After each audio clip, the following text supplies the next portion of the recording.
afternoon, Yusek. Good morning. Ma'am, reaction lang po dun sa sinabi nga ni Attorney Levy Baligod kahapon, and then yung mga accusations ng 18 ex-Marines na si President Marcos daw po ang mastermind, dadala ng mali-maletang pera sa bahay ni President Marcos and din ni Representative Saldico. Paulit-ulit na kasinungalingan laban sa Pangulo. Lousy script. Hindi pang award-winning. Hindi malinis. Alam mo na may kasinungalingan.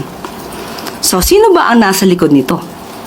Siguro dapat malaman nyo kung sino ba yung may-ari ng sasakyan na siyang sumundo sa kanila matapos ang press briefing or press con nila.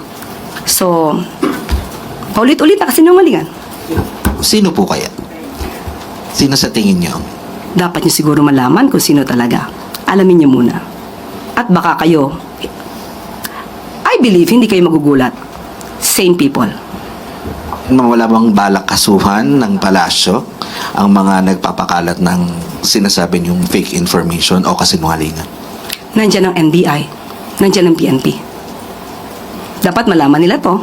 Obligasyon nila na kasuhan ang mga nagpapakalat ng fake news.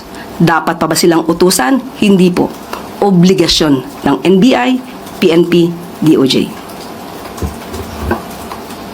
Si Mike Defensor po, ano po ang wala po ba kayong balak kasuhan? Or siya po ba ang may-ari? Yan ba ang hula mo?